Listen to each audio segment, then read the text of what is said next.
처음 선지자들이 성경에 등장할 때 보면 각 시대의 상황에 따라서 하나님의 말씀을 입으로 전하는, 처음의 선지자들은 구전 선지자였습니다. 입으로 전하는 거죠.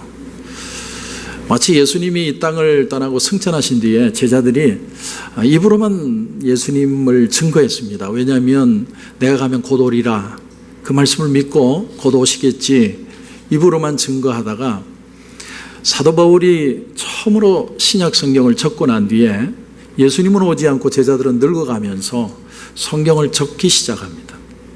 이처럼 구전하는 말씀은 한 번 들려오는 말씀이라서 사라지기 쉽고, 또 말이라는 건 잘못 전해지면 와전될 수 있기 때문에 기록할 필요가 생겼습니다.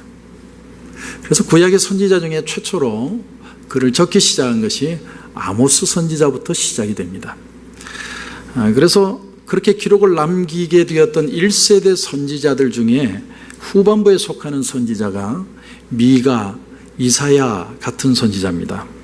미가는 특이하게도 남북의 이스라엘을 다 겨냥을 해서 예언을 했는데, 이사야는 북은 멸망하고 지금 아수르라는 큰 대국이 공격을 해서 남유다의 거의 마지막 망하기 직전의 모습을 가지고 그 속에서 하나님의 말씀을 선포합니다. 10지파는, 12지파 중에 10지파는 이미 다 사라졌고 마지막 남은 2지파와 예루살렘밖에 없습니다. 그곳에 하나님의 말씀을 전하는 거죠. 근데 이 나라를 위해서 기록 선지자 1세대의 마지막 후의 선지자로 가장 강력하고도 또 가장 자세하고도 가장 총체적인 메시지를 이사야가 전하고 있는 겁니다. 참고로 2세대 선지자 중에는 누가 있느냐면, 이 남유다는 완전히 망한다, 기대하지 마라고 얘기한 선지자가 예레미야라는 선지자고, 3세대 선지자는 누구냐면 바벨론의 포로로 잡혀갔다가 돌아올 것이라 같이 돌아오게 되는 그 말씀을 선포한 선지자가 에스겔 선지자라는 선지자입니다. 그런데 선지자를 통해서 기록된 이 히브리어나 헬라어 문장 속에는 주어가 없고 동사만으로 문장이 이루어진 문장들이 참 많습니다.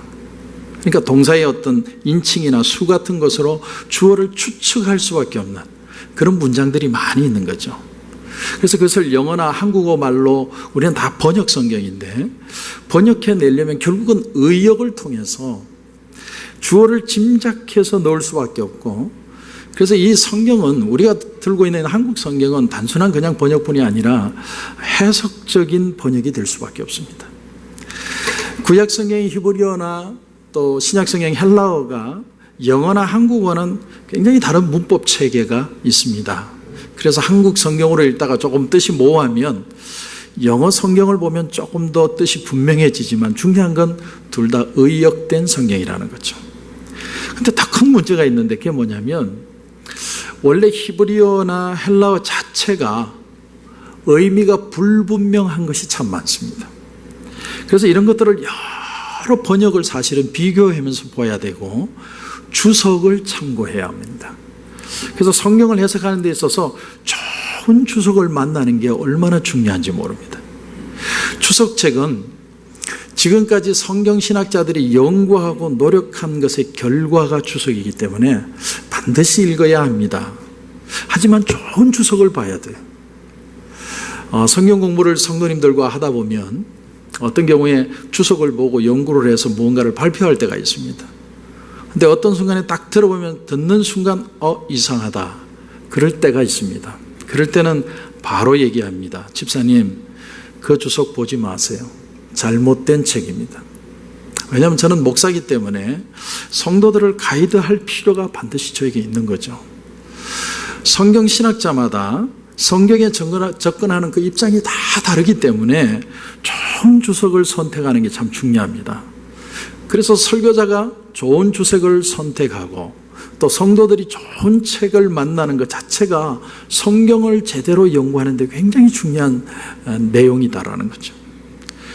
근데 그러면서 또 하나 기억해야 될 게 뭐냐면, 설교자들은 그 성경 신학자들의 연구 결과를 모두 다 맹목적으로 추종하지는 않습니다. 설교자는 말씀을 가지고 성도들에게 은혜를 끼쳐야 되고 교회를 부흥시킬 책임이 있기 때문에 그렇습니다. 그래서 성경신학자들의 결과를 사용을 하지만 또 독자적으로 성경을 통해서 진리를 캐내야 됩니다. 그런데 그러면서도 알레고리적으로 해석하지 않도록 조심을 해야 합니다. 알레고리 해석은 뭐냐면 소위 말하는 내가 영해를 한다면서 자기 마음대로 해석하는 겁니다.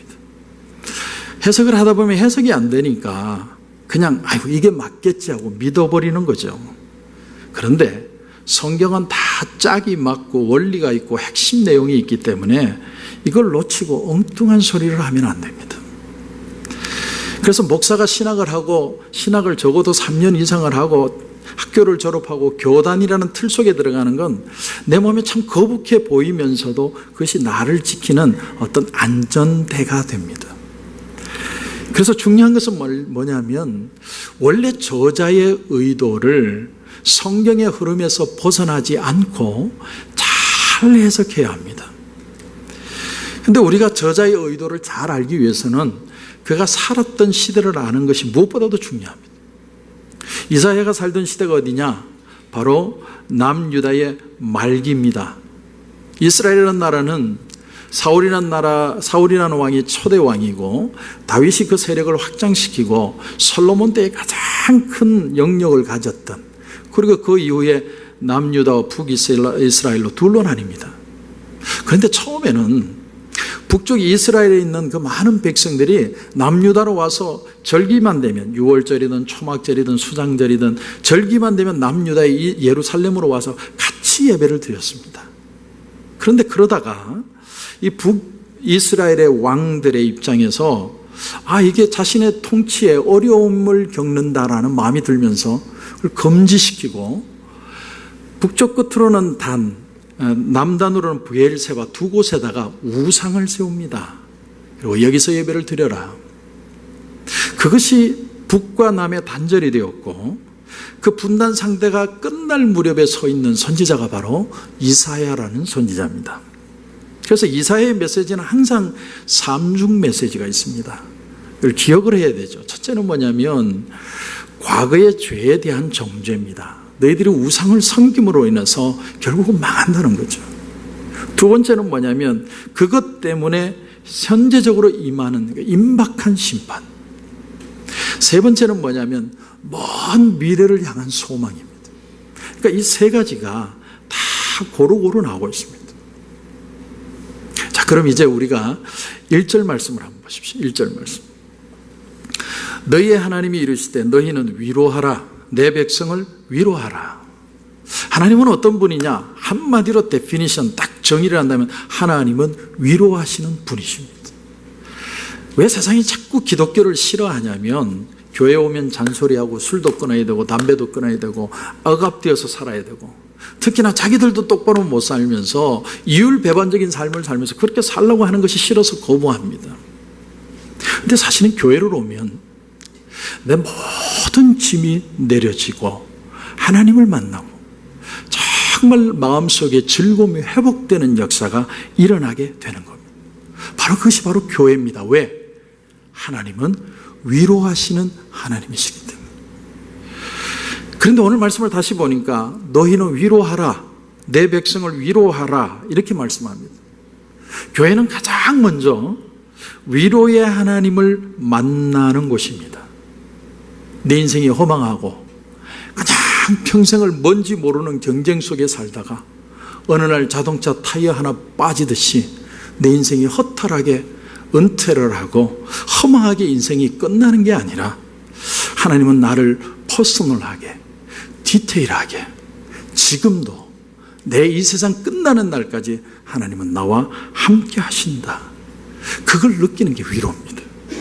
성경은 위로하시는 하나님이라는 걸 분명히 얘기합니다. 그런데 여기서 끝나는 게 아니라 더 나아가서 내가 너희를 위로한 것처럼 너희들도 위로하라는 거예요. 내가 하나님의 위로를 받은 것처럼 누군가에게 하나님의 위로를 전달할 사명이 우리 속에 있는, 그게 교회고 교회의 사명입니다. 그런데 그 위로의 내용이 뭐냐? 그게 2절입니다. 여러분 2절을 보십시오. 너희는 예루살렘의 마음에 닿도록 말하며 그것에게 외치라. 그 노역의 때가 끝났고 그 죄악이 사함을 받았느니라. 그의 모든 죄로 말미암아 여호와의 손에서 벌을 배나 받았느니라 할지니라 하시니라. 여기서 우리가 몇 가지 사실을 알 수 있는데, 첫째는 뭐냐면 우리 인생은 감옥 같은 것이다. 여러분, 모든 사람이 다 짐을 지고 살아요. 근데 이런 짐 저런 짐, 이런 고통 저런 수고, 다 짐을 하나씩 지고 사람들은 다 지쳐서 감옥 같은 삶을 산다는 거예요. 근데 뭐 때문에 그러냐? 오늘 말씀 보니까 그 죄악이 사함을 받았느니라. 죄 때문에 우리가 철저하게 고통당하고, 죄 때문에 억눌려서 두려워하고 염려하고 걱정하면서 불안해하면서 세상을 산다는 거예요.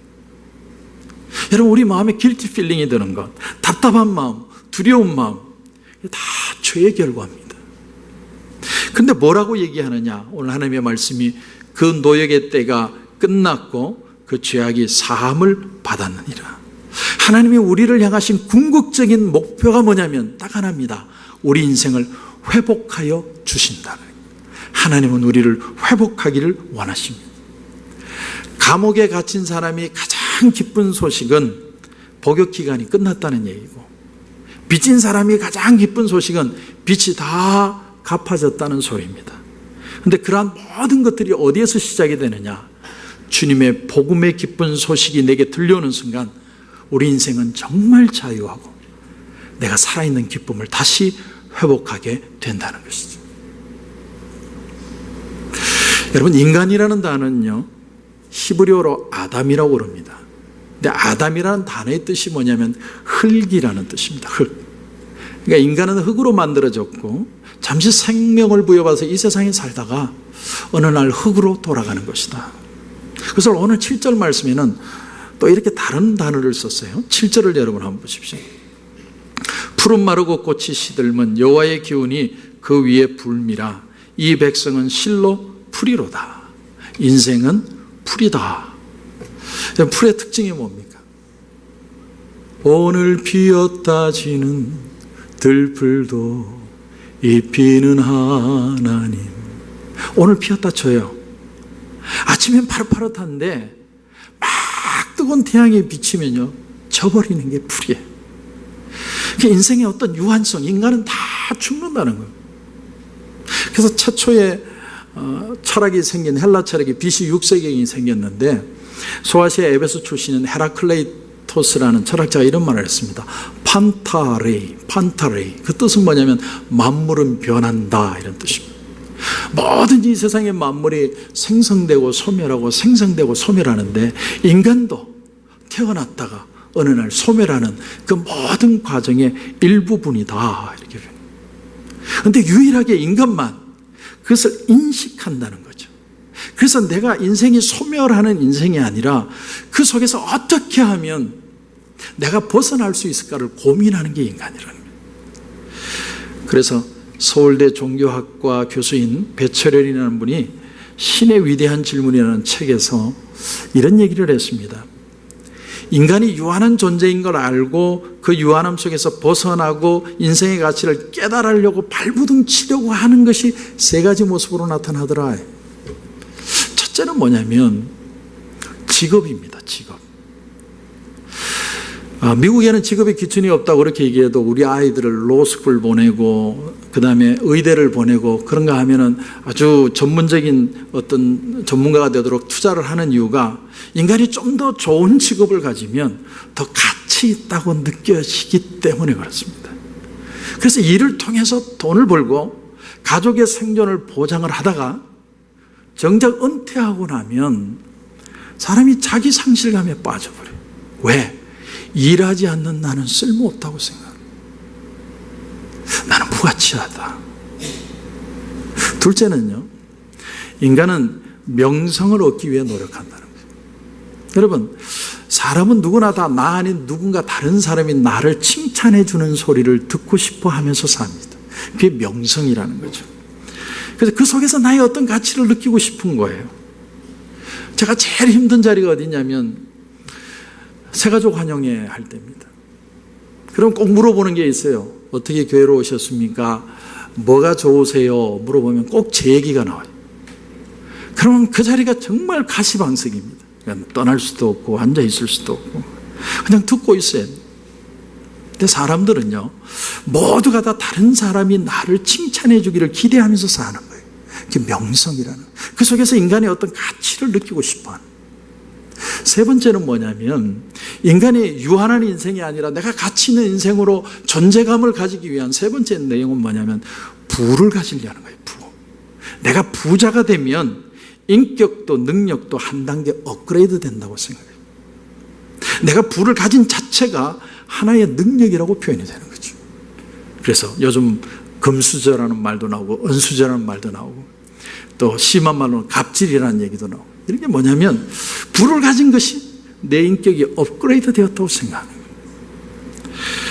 여러분, 이유 없는 반항이라는 오래된 영화를 여러분 아십니까?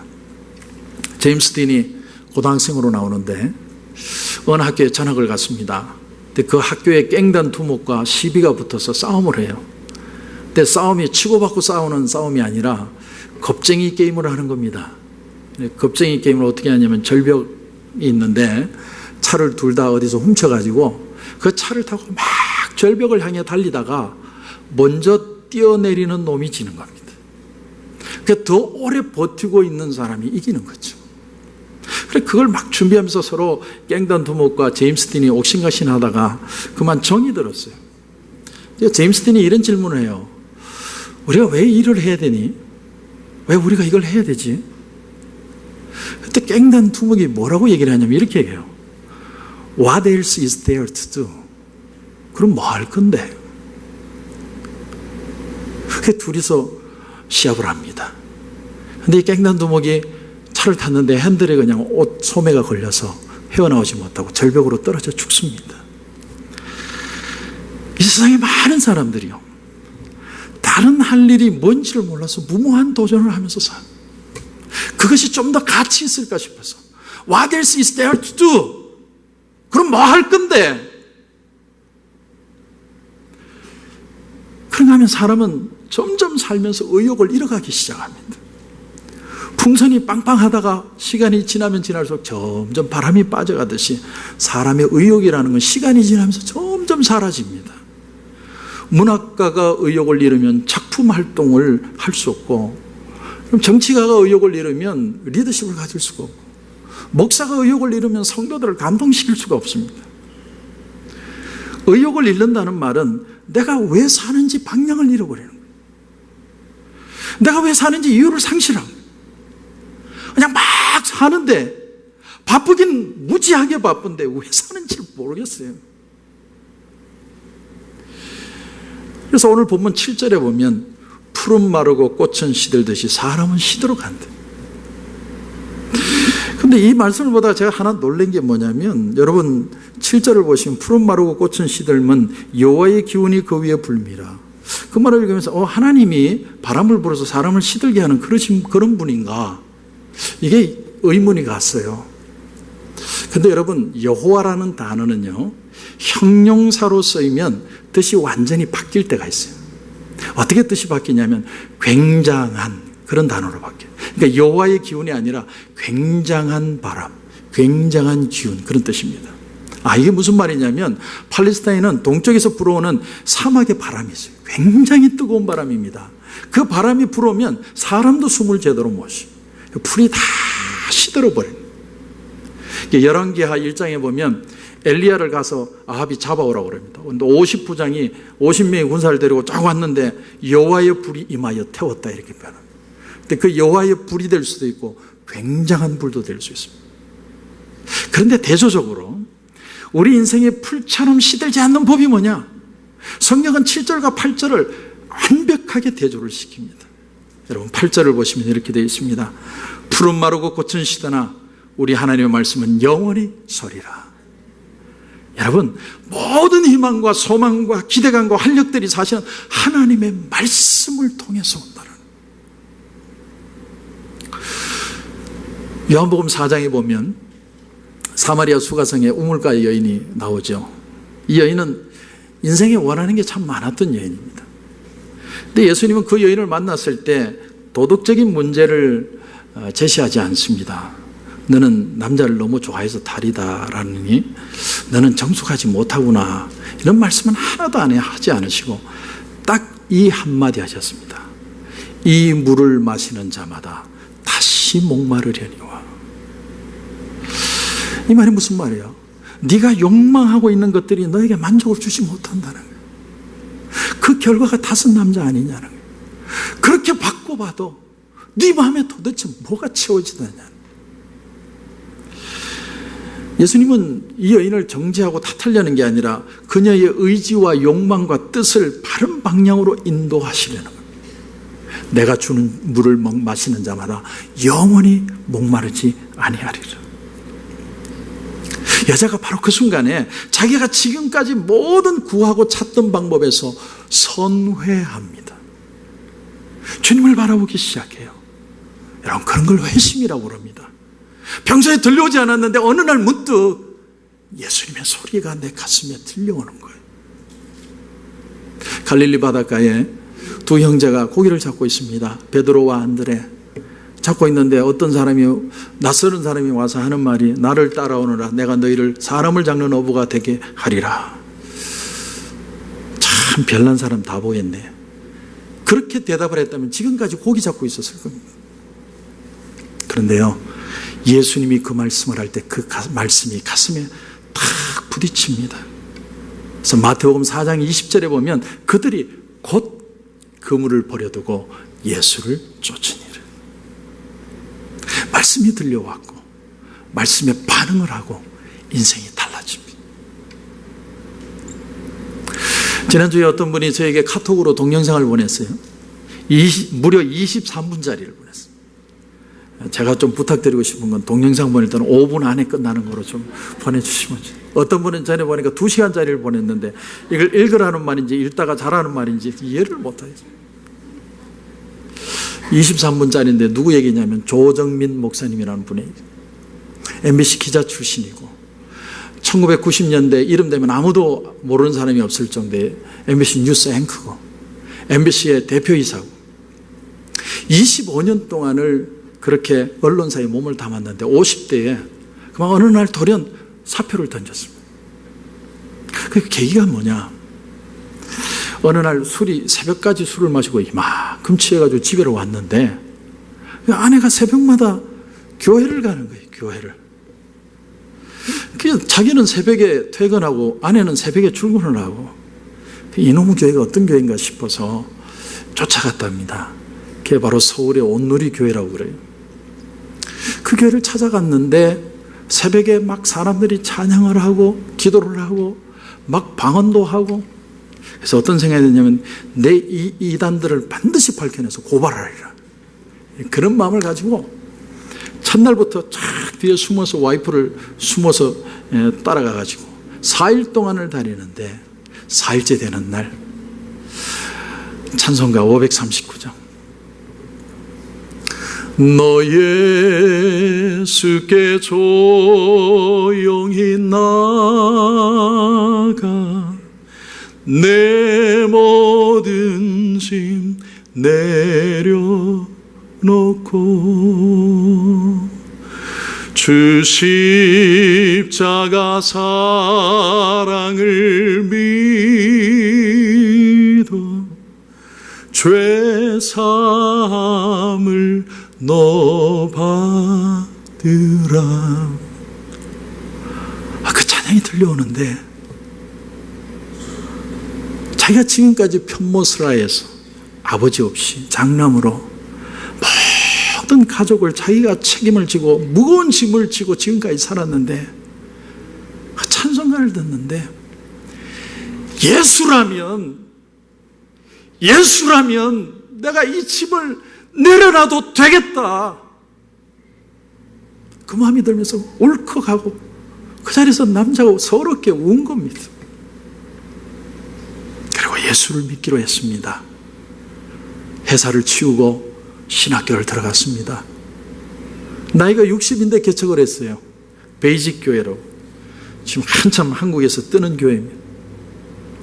그분이 TV에 나와서 간증을 하는데 사람들이 뭐 질문을 제대로 못해요. 왜냐하면 기자 출신이니까.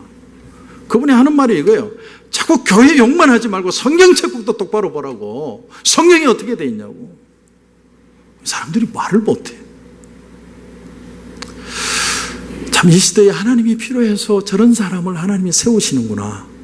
제 마음에 그런 생각이 들었습니다.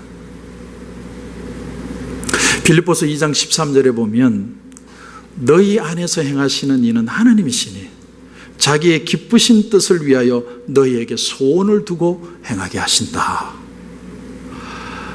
너희 안에 행하시는 이는 하나님이시니, 하나님은 밖에서 막 요구하고 강요하는 하나님이 아니라 우리 안에서 God in us, Christ in us, 나와 동행하시는 하나님이에요. 그분이 바로 성령님이었어요. 그런데 그 다음 말씀이 뭐냐면 자기의 기쁘신 뜻을 위하여 너희에게 소원을 두고 행하게 하신다. 하나님의 기쁜 뜻으로 끝나는 게 아니에요. 하나님은 기쁘다면 무의미한 거예요. 근데 하나님께서 기쁘신 뜻은 우리에게도 소원이 되게 하셔서 기쁘게 하신다라는 거예요. 하나님의 기쁘신 뜻을 저와 여러분에게 소원을 주셔서 같이 기뻐하도록 만들어 주신다. 그러므로 하나님의 뜻을 어떻게 알 수 있느냐? 그 마치 신비의 세계를 막 더듬어 가듯이 막 내가 예언받고 계시를 받아서 하나님의 뜻을 아는 게 아니라, 하나님의 뜻을 우리가 쉽게 발견하지 못하는 이유가 어디 있냐면 의외로 우리가 기도하지 않던 곳에 있기 때문에 그래요. 하나님의 뜻은 우리 속에서 자연스럽게 우러나오는 소원을 통해서 발견하는 거예요. 설마 그게 하나님 뜻이 있습니까? 예, 거기에 하나님 뜻이 있는 거예요. 따라서 자기의 소원을 깨닫기 위해서는 나 자신한테 여러분 솔직해야 돼요. 내가 이렇게 하면 원하는 걸 쟁취하겠다. 그것이 인간의 의도함이고 평생 얻고자 하는 거고 명예를 얻고 싶고 권력을 누리고 싶고 그런 거 다 차치하고 조용히 한번 하나님 앞에 정직하게 자기 모습을 보게 해달라고 기도해 보십시오. 마치 이 조정민 목사님처럼 내 모든 무거운 짐을 한번 하나님 앞에 내려놓는, 평생을 맹인 홈리스로 살았던 바디메오가 어느 날 자기 앞으로 예수님이 지나간다는 그 소리를 듣습니다. 그때 바디메오가 어떻게 하냐면 다윗의 자손 예수여 나를 불쌍히 여겨 주시옵소서. 막 제자들이 조용히 하라고 그러는데 예수님이 그 바디메오에게 찾아와서 질문을 어떻게 하느냐면 내가 너한테 뭐 해주길 원하느냐. 아니 몰라서 지금 예수님 질문합니까? 눈 뜨고 싶죠. 근데 예수님이 왜 그 질문을 했는지를 아셔야 돼요. 너 자신에게 솔직하라는 거예요. 그리고 네 입술로 고백하라는 거예요. 그냥 잊지 말고 네 마음에 있는 그대로를 주님 앞에 드러내라. 여러분, 나 자신이 정직해야 돼요. 하나님은 우리와 싸우기를 원하지 않습니다. 우리 하나님은 우리를 위로하시는 하나님이세요. 성경이 그렇게 얘기하잖아요. 여러분, 사람이 변하여 새 사람이 된다는 건 욕망이 없어지는 게 아니고 모든 에너지와 인간적인 면의 방향을 틀어서 소원해야 하는 거예요.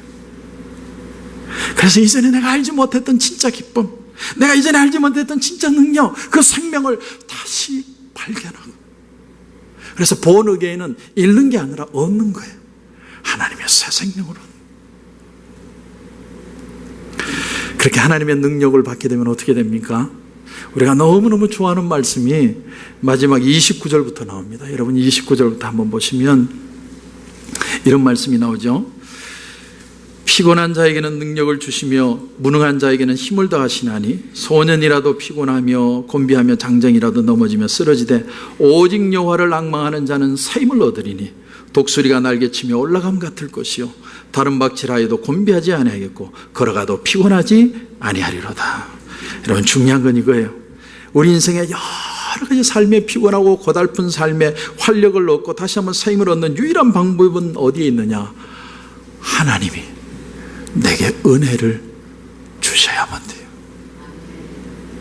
하나님이 능력을 주셔야 일할 수 있고, 하나님이 은혜를 주셔야 일어날 수 있고, 하나님이 나에게 사랑을 느끼게 해주셔야 내가 달려갈 수 있고. 여러분, 하나님의 뜻이 내 소원이 되면 그때부터 사람은 달라져요. 기뻐요. 즐거워요. 사는 게 삶에 소망이 있어요. 달려가다 하나도 피곤하지 않아요. 왜? 하나님이 내게 능력을 주시니까. 일이 얼마나 크냐 작으냐 그게 문제가 아니에요. 하나님이 내 마음에 주시는 선한 소원이 있느냐, 이것만 있으면 우리는 내 생명 다하는 날까지 하나님의 기쁨을 가지고 살아갈 수 있습니다. 그러므로 여러분, 힘써 하나님을 구하십시다. 설사 하나님께서 내 기도에 지금 응답 안 하고 있는 것처럼 보이고 외면하는 것처럼 보여도 내가 믿음을 포기하지 않고 낙심하지 말아야 할 이유는 너희의 노역의 시대가 끝났다. 나는 너를 위로하고 회복할 때가 반드시 있다. 하나님이 내게 약속하셨기 때문에 끝까지 믿음의 눈을 가지고 주님이 주시는 은혜로 반드시 그 하나님의 축복과 소망과 기쁨을 받아 거머쥐시는 저와 여러분이 되시기를 주님의 이름으로 축원합니다.